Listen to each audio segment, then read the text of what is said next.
Hello दोस्तों, मेरा नाम मनिंदर कुमार है। मैं अपने चैनल पर हिस्ट्री की सीरीज़ चला रहा हूं, जो कि बेसिक से हाई लेवल तक ले जा रहा हूं उसे। उसके साथ साथ मैंने सोचा आपको पर्यावरण भी बता दूं कि पर्यावरण में क्या कुछ आता है। ठीक है, तो चलिए दोस्तों, अभी पहला वीडियो है ये हमारा पर्यावरण का। आइए देखते हैं क्या है पर्यावरण। पर्यावरण दोस्तों दो शब्दों से मिलकर बना है, परि प्लस आवरण। हमारे चारों ओर जो घिरे हुए आवरण हैं उसे हम पर्यावरण कहते हैं। ठीक है, इसकी इंग्लिश क्या है? एनवायरनमेंट। अंग्रेजी के एनवायरनमेंट से लिया गया है ये शब्द। अगर हम मेंट को हटा दें, एनवायरनमेंट के आगे वाला जो हिस्सा है मेंट, इसको हटा दें तो क्या बचता है? एनवायरन बचता है, जिसका अर्थ है घिरा हुआ। अर्थात एनवायरन का अर्थ है घिरा हुआ। जीवधारी और वनस्पति के चारों ओर घिरा हुआ जो भी आवरण है वह पर्यावरण कहलाता है। जीवधारी यानी कि पशु पक्षी हम लोग हो गए, वनस्पति पेड़ पौधे हो गए, उसके चारों ओर जो घिरा हुआ आवरण है वह पर्यावरण कहलाता है, एनवायरनमेंट कहलाता है। अब पर्यावरण की दोस्तों संरचना देख लें किस प्रकार से बनती है। स्थलमंडल जो दोस्तों है, हम स्थलमंडल पे रहते हैं। स्थलमंडल क्या है चलिए समझते हैं। पहला जो है स्थलमंडल है, पूरी पृथ्वी का 29% जो भाग है वह स्थलमंडल के अंतर्गत आता है। बाकी दोस्तों पानी आता है। ठीक है, स्थलमंडल मृदा तथा शैल से मिलकर बना है। मृदा तथा शैल से मिलकर बना है। मृदा मतलब मिट्टी, शैल मतलब पत्थर पहाड़, ऐसे मृदा तथा शैल से मिलकर बना है जो स्थलमंडल है। ठीक है, शैल पृथ्वी का कठोर भाग है। इसे मृदा में परिवर्तित होने के लिए 4 कारकों से गुजरना पड़ता है। एक तो जलवायु, दूसरा जीव जंतु जैसे चींटी कुछ भी हो, और टाइम भी चाहिए, समय भी चाहिए। स्थल की आकृति के हिसाब से वह अपना रंग बदलता है। जो कठोर भाग है, शैल भाग है, उसे मृदा में परिवर्तित होने के लिए दोस्तों 4 कारकों से होकर गुजरना पड़ता है। पहला है जलवायु, दूसरा है जीव, तीसरा है समय, चौथा है स्थल आकृति। ठीक है, अब देखिए ये पहला हमारा कंप्लीट हो गया है स्थलमंडल। अब दूसरा देखते हैं दोस्तों जलमंडल। जलमंडल दोस्तों 29% भाग स्थलमंडल को छोड़कर, जो स्थलमंडल का 29% भाग है उसको छोड़कर बकाया जो 71% भाग बचता है वह जलमंडल के अंतर्गत आता है। ठीक है, इसके अलावा पानी के 100% भाग में से 97% भाग खारा है दोस्तों। जैसे कि हम देखें कि 100% पानी है तो उसमें से जो 97% पानी है दोस्तों वह खारा पानी है। बाकी जो बचा 3% है वह मीठा पानी है। अब आगे देखेंगे हम दूसरे वाले उसमें पार्ट में।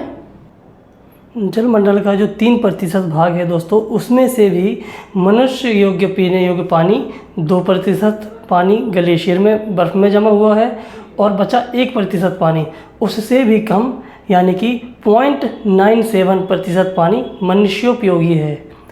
देखिए जो 3% पानी मीठा है उसमें से 2% पानी ग्लेशियर बर्फ़ में जमा हुआ है, और बचा हुआ 1% से भी कम पानी यानी कि 0.97% पानी मनुष्योपयोगी है। ठीक है, दूसरा देख लें दोस्तों वायुमंडल।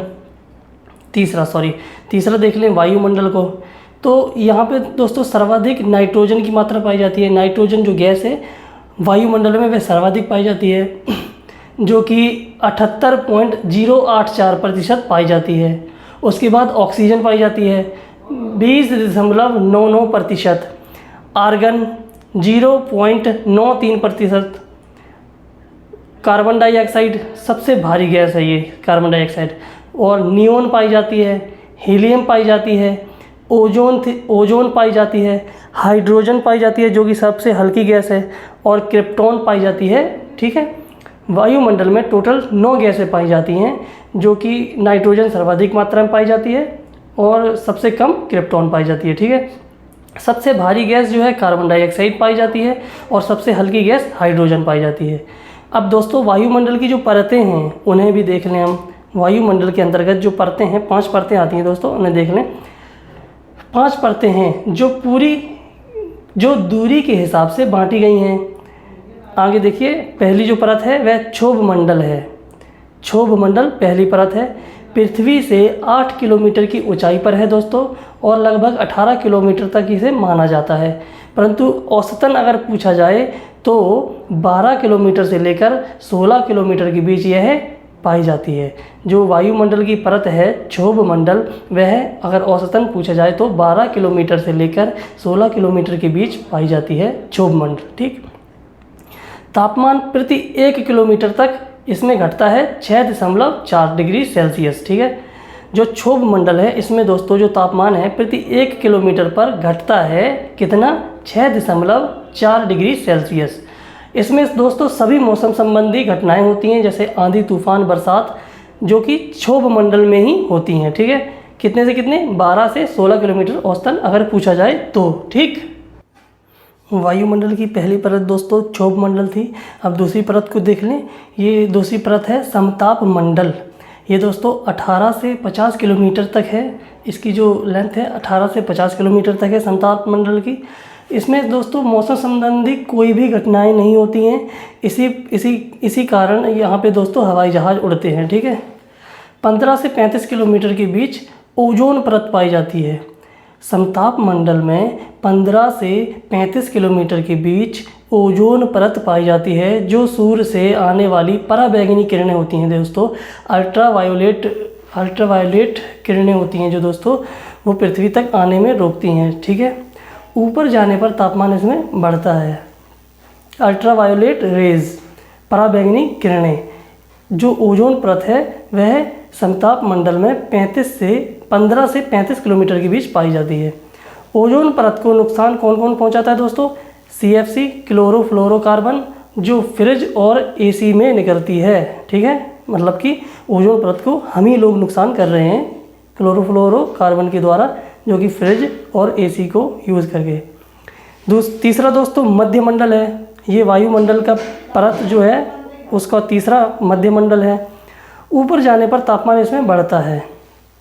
ये दोस्तों 50 से 80 किलोमीटर के बीच पाया जाता है। सबसे कम तापमान इसी में है। जो मध्यमंडल है दोस्तों उसका सबसे कम तापमान है, जो कि -100 डिग्री सेल्सियस है। चौथा दोस्तों देख लें कौन सी परत है चौथी, आयन मंडल।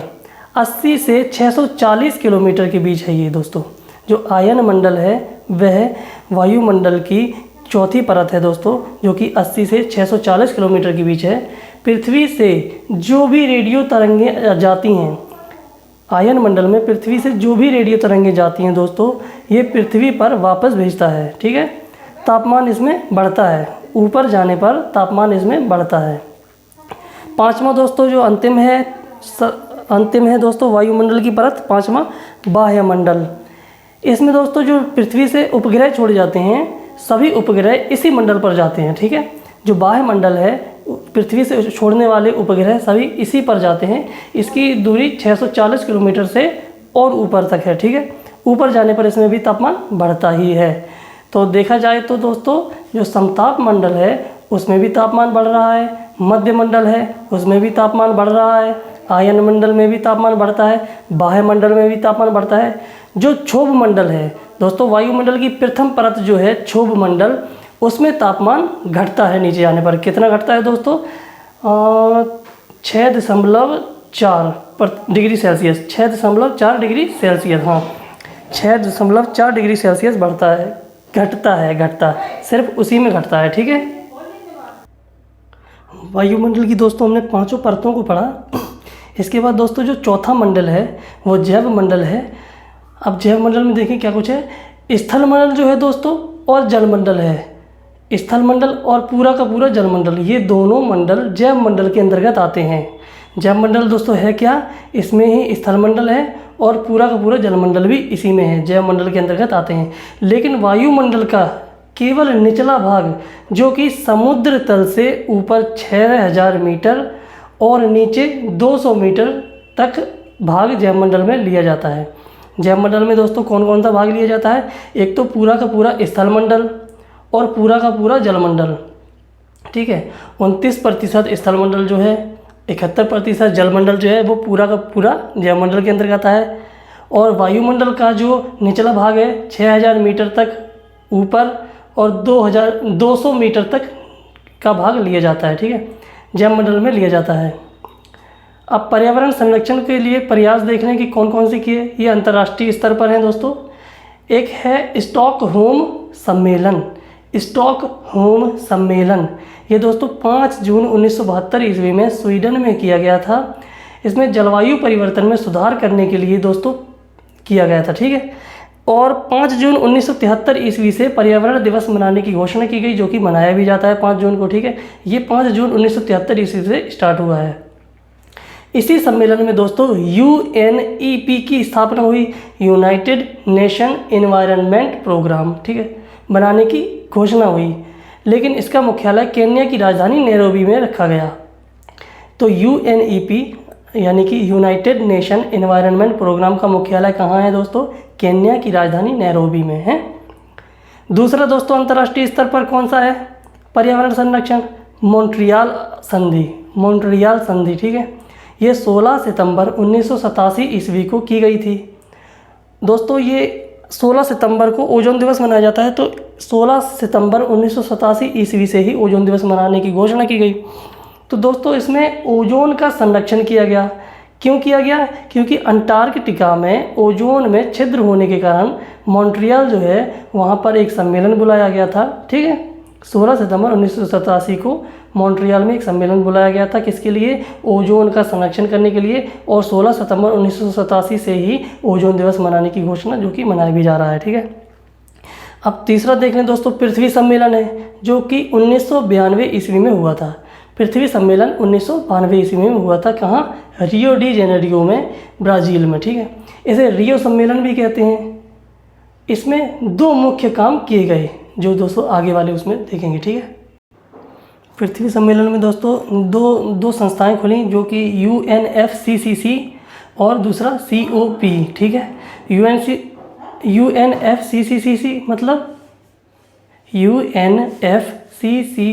मतलब United nation framework conventional climate change, ठीक है। और COP मतलब कॉन्फ्रेंस ऑफ पार्टी। कॉप के बारे में दोस्तों 1992 ईस्वी में ही कह दिया गया था, परंतु इसकी पहली बैठक 1995 ईस्वी में बर्लिन में हुई। ये दोस्तों पूर्ण रूप से पर्यावरण संरक्षण के लिए किया गया था। जो COP है और UNFCCC है, ये पूर्ण रूप से पर्यावरण संरक्षण के लिए किया गया था। ये रियो 10+, ये रियो डी जेनेरियो में 1992 ईस्वी में सम्मेलन हुआ था। इसके 10 साल बाद दोस्तों, जो कि 2002 ईस्वी में जोहान्सबर्ग में हुआ, फिर इसके 10 साल बाद रियो डी जेनेरियो में ही दोबारा से सम्मेलन हुआ, ठीक है। इसीलिए इसे रियो 10+ कहा जाता है, फिर रियो 1020 कहा जाता है, ठीक। क्योटो प्रोटोकॉल दोस्तों 1997 में, क्योटो प्रोटोकॉल 1997 ईस्वी में, इसमें दोस्तों कार्बन क्रेडिट लाया गया, अर्थात कार्बन के बढ़ते प्रभाव को रोकने के लिए ये प्रोटोकॉल लाया गया। जापान के क्योटो शहर में हुआ था ये, ठीक है, 1997 ईस्वी में। पर्यावरण से संबंधित दोस्तों ये क्योटो प्रोटोकॉल है, ये जापान के शहर में हुआ था कार्बन के बढ़ते प्रभाव को रोकने के लिए, ठीक है। अब दोस्तों राष्ट्रीय स्तर पर देख लें कौन कौन से प्रयास किए गए। दोस्तों सबसे पहले स्थान पर आता है चिपको आंदोलन, जो उत्तराखंड में हुआ था 1970 या 1973 ईस्वी में। ये दोस्तों रैनी नामक गांव में हुआ था। यहाँ के लोग जो थे वो पेड़ों को कटने से बचाने के लिए उनमें चिपक गए थे दोस्तों, जिस कारण इसका नाम चिपको आंदोलन पड़ा, ठीक है। इसके जो मुख्य नेतृत्वकर्ता थे वो सुंदरलाल बहुगुणा, गौरी देवी, गोविंद सिंह व चंडीदास थे। इसमें दोस्तों 2400 पेड़ों को काटने के लिए आदेश दिया गया था। इस राष्ट्रीय स्तर के प्रयास में दोस्तों चिपको आंदोलन के प्रयास में दोस्तों 27 महिलाओं ने बलिदान दे दिया था, ठीक है। दूसरा दोस्तों राष्ट्रीय स्तर पर कौन सा है? राष्ट्रीय वन अधिनियम। ये दोस्तों कई अधिनियम हैं, कई संरक्षण अधिनियम हैं, इनको नॉर्मल तरीके से पढ़ते हैं। राष्ट्रीय वन अधिनियम कब आया? 1927 ईस्वी में। वन्य जीव संरक्षण अधिनियम कब आया? 1972 ईस्वी में। वन संरक्षण अधिनियम कब आया? 1980 ईस्वी में। पर्यावरण संरक्षण अधिनियम कब आया? 1986 ईस्वी में। प्रोजेक्ट टाइगर 1973 ईस्वी में। प्रोजेक्ट एलिफेंट 1992 ईस्वी में। भारतीय वन नीति 1988 ईस्वी में। जैव विविधता संरक्षण अधिनियम 2002 ईस्वी में। ये दोस्तों आगे चल के हम लोग विस्तार से पढ़ेंगे। प्रमुख तिथियां दोस्तों देख लेते हैं। 2 फरवरी को दोस्तों विश्व नम स्थल दिवस मनाया जाता है। 21 मार्च को दोस्तों विश्व वन दिवस मनाया जाता है। 22 मार्च को विश्व जल दिवस मनाया जाता है और 22 अप्रैल को पृथ्वी दिवस मनाया जाता है।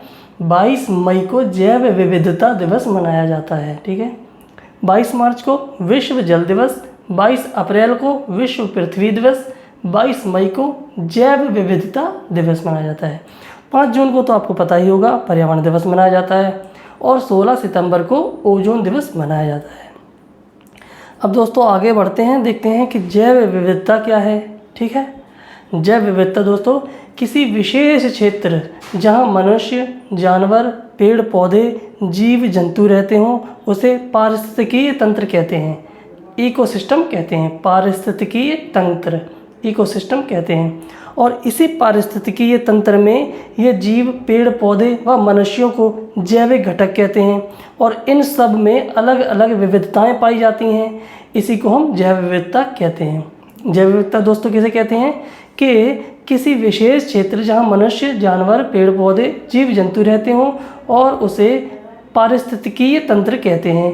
फिर उसके बाद दोस्तों इसी पारिस्थितिकीय तंत्र में ये जीव, पेड़ पौधे व मनुष्यों के जैविक घटक कहते हैं। इसी पारिस्थितिकीय तंत्र में जीव, पेड़ पौधे व मनुष्यों को जैविक घटक कहते हैं और इन जैविक घटकों में दोस्तों अलग अलग विविधताएं पाई जाती हैं और इसी को हम जैव विविधता कहते हैं। समझ गए? आगे दोस्तों देखें कि पूरे विश्व में 87 लाख प्रजातियां पाई जाती हैं। 2019 की रिपोर्ट के अनुसार, 2019 की UN रिपोर्ट के अनुसार पाया गया है कि 10 लाख प्रजातियां मनुष्य के कारण खतरे में हैं। ठीक है, अब दोस्तों जैव विविधता के प्रकार देख लें। जैव विविधता की दोस्तों 3 प्रकार हैं, आनुवंशिक प्रकार की जैव विविधता व प्रजाति प्रकार की जैव विविधता व पारिस्थितिकीय प्रकार की जैव विविधता। इन तीनों को हम लोग देख लेते हैं। आनुवंशिक प्रकार की जो जैव विविधता है उसमें पारिस्थितिकीय तंत्र में कई प्रजातियां रहती हैं, जैसे मनुष्य, पेड़ पौधे, जानवर। इनमें दोस्तों अलग अलग DNA पाए जाते हैं जिसके कारण इसे आनुवंशिक जैव विविधता कहते हैं। ये जैव विविधता का संरक्षण कहलाता है। जो आनुवंशिक जैव विविधता है दोस्तों, पारिस्थितिकीय तंत्र में कई प्रजातियां रहती हैं जिनमें कि अलग अलग DNA पाए जाने के कारण इसे आनुवंशिक जैव विविधता कहते हैं। ये जैव विविधता का संरक्षण कहलाता है। कौन? आनुवंशिक जैव विविधता। ठीक है, दूसरा दोस्तों देख लें प्रजाति जैव विविधता। एक ही पारिस्थितिकीय तंत्र में अलग अलग प्रजातियों में विविधता होती है, जैसे पेड़ अलग है, मनुष्य अलग है, जानवर अलग हैं। इसी विविधता के अंतर को दोस्तों प्रजाति जैव विविधता कहते हैं। प्रजाति जैव विविधता एक ही पारिस्थितिकीय तंत्र में एक ही क्षेत्र में रहने वाले अलग अलग प्रजातियों में विविधता होती है, जैसे पेड़, मनुष्य, जानवर। इसी अंतर को दोस्तों क्या कहते हैं? प्रजाति जैव विविधता कहते हैं। अब तीसरा दोस्तों देख लें पारिस्थितिकीय जैव विविधता। पारिस्थितिकीय जैव विविधता माना एक मरुस्थल है दोस्तों, जहाँ सभी जीव जंतु, पेड़ पौधे, जानवर, मनुष्य व सभी लोग रह रहे हैं। और दूसरा दोस्तों देखें पहाड़ी इलाका है, वैली इलाका है, जहाँ पे देखा जाए वहाँ भी मनुष्य रह रहे हैं, जीव जंतु, पेड़ पौधे रह रहे हैं। परंतु जो ये अंतर है, मरुस्थल मतलब कि नॉर्मल स्थल जैसे हम रह रहे हैं, और दूसरा पहाड़ी इलाका जैसे उत्तराखंड और शिमला जैसे कि लोग हैं, ठीक है, उनमें अंतर है। किसका? पारिस्थितिकी तंत्र का, जैसे कि मरुस्थल और पहाड़ी इलाका। इन अंतर को स्पष्ट करने के लिए दोस्तों पारिस्थितिकी जैव विविधता कहते हैं। ठीक है, मरुस्थल और पहाड़ी क्षेत्र का अंतर होने के कारण इसे पारिस्थितिकी जैव विविधता कहते हैं। ये दोस्तों कम जगह थी इसलिए मैंने छोटा लिख दिया। पारिस्थितिकी जैव विविधता कहते हैं। ठीक है।